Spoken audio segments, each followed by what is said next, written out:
நம்ம இன்னைக்கு கோவக்காய் பொரியல் எப்படி பண்ணுறதுன்னு பார்க்கலாம். இப்போ ரெடி ஸ்டார்ட் பண்ணலாம். கிலோ கோவக்காய் எடுத்துருக்கேன். இதை வந்து 2-3 தடவை நல்லா அலசிக்கோங்க.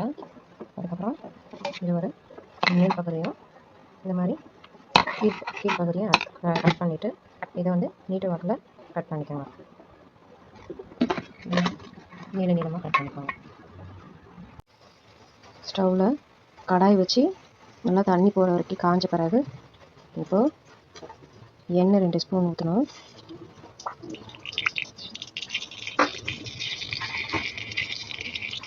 எண்ணெய் காஞ்ச பிறகு இப்போ நான் எடுத்து வச்சுருக்கேன் கடுகு உளுத்தம் பருப்பு, 2 வெங்காயம், சின்ன வெங்காயம் 2, பெருசாக இருந்தால் 1, பூண்டு, கருவேப்பிலை, 1/4 ஸ்பூன் மஞ்சத்தூள், மிளகாத்தூள் 2 ஸ்பூனு, 1/2 கிலோ கோவக்காய் கட் பண்ணி நீள வாக்கில் கழுவி நல்லா சுத்தமாக கழுவி வச்சுருக்கேன். இப்போ எண்ணெய் காஞ்சிருச்சு. இப்போது கடுகு உளுத்தம் பருப்பு போடலாம்.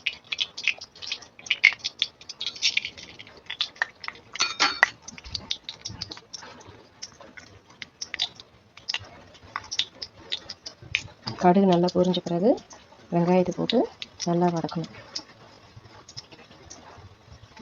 இந்த கோவக்காய் வந்து பிபி பேஷண்ட்டுக்கு ரொம்ப நல்லது.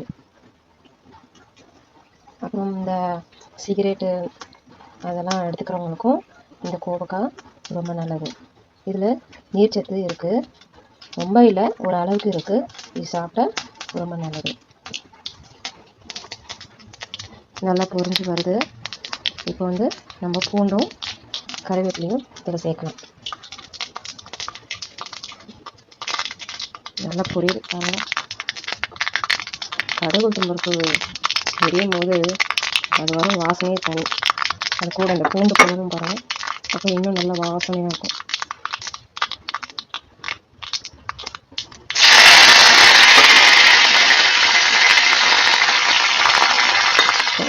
பூண்டு கருவேப்பிலையும் போட்டாச்சு. இப்போ சின்ன வெங்காயம் 2 நறுக்கிட்டேன், அதையும் போட்டிருக்கேன். இப்போ அதனால் வதக்கி வரலாம். நல்லா சீக்கிரமாக வதங்கிறதுக்கு கொஞ்சம் உப்பு போட்டுக்கிறேன்.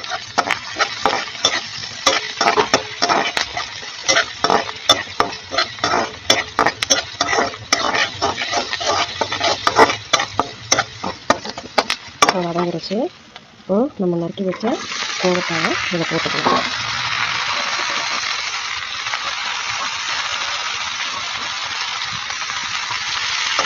ஒரு 1/2 கிலோ கோவக்காய்க்கு ஒரு பெரிய சைஸ் வெங்காயம் போடும். இப்போ இது கூட 1/4 ஸ்பூன் மல்லித்தூள் எடுத்துக்கிட்டேன், அதையும் சேர்த்துக்கலாம். 2 ஸ்பூன் மிளகாத்தூள், பத்தலைன்னா அது திரும்ப சேர்த்துக்கலாம். இப்போ நல்லா வதக்கிட்டேன். அதுக்கப்புறம் இது முழுகிற அளவுக்கு நம்ம தண்ணி ஊற்றி வேக வச்சு ஹை ஸ்பீடில் கொதிக்க வச்சு வேக வச்சு நல்லா சுண்டை வந்த பிறகு வறுத்துடுவோம். இது வந்து கோவக்காய் பொரியல் வந்து தயிர் சாதம், ரசம் சாதம், சாம்பார் சாதம் இதுக்கெல்லாம் செம்ம காம்பினேஷன். நல்லா ரோஸ்ட்டாக பண்ணி நல்லா காரமாக சாப்பிட்டோம்னா சூப்பராக இருக்கும். இந்த மழை காலத்துலலாம் வந்து இன்னும் நல்லாயிருக்கும். இந்த ரசம் சாதம் அதில் நெய் ஊற்றி இந்த கோவக்காய் பொரியல் ஊற்றி சாப்பிடும் போது இன்னும் நல்லாயிருக்கும். இதில் வேர்க்கடலாம் கடைசியாக வறுக்கும் போது போடுவாங்க, ஆனால் நான் வேர்க்கடலாம் போடலாம்.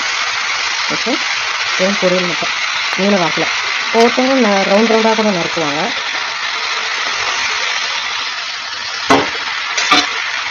இப்போ வேகட்டும். இப்போ நம்ம இதில் தண்ணி ஊற்றுவோம். இப்போ ஒரு டம்ளர் தண்ணி ஊற்றுறோம். இது நல்லா வேகட்டும். ஹை ஸ்பீடில் வச்சுட்டு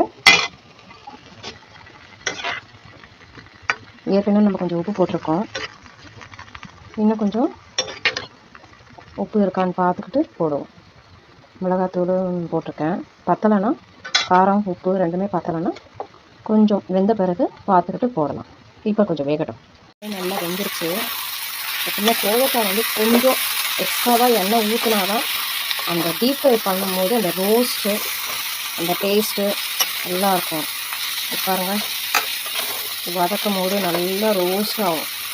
இப்போ கொஞ்சம் காரம் கம்மியாக இருக்குது, இப்போ போட்டுடலாம். அதே மாதிரி உப்பும் கொஞ்சம் கம்மியாக இருக்கும். இப்போ நல்லா ஹை ஃப்ளேமில் வச்சு டீப்பாக ஃப்ரை பண்ண வச்சுக்கோங்களேன். சூப்பராக கோவக்காய் பொரியல் ரெடி ஆகிடும். வறுவல், பொரியல் இல்லை, வறுவல் செம்மையாக இருக்கும். அது தயிர் சாதத்துக்கு, ரசம் சாதத்துக்கு, எல்லாத்துக்குமே, சாம்பார் சாதத்துக்கு, எல்லாத்துக்கும். சாப்பிடாதவங்க கூட சாப்பிடுவாங்க. கோவக்காய் பொரியல் ரெடி ஆயிடுச்சு. இதை பாருங்க, கோவக்காய் பொரியல் ரெடி ஆயிடுச்சு. இப்போ சுட சுட சாதத்தில் இதை வச்சு சாப்பிடும் போது சூப்பராக இருக்கும்.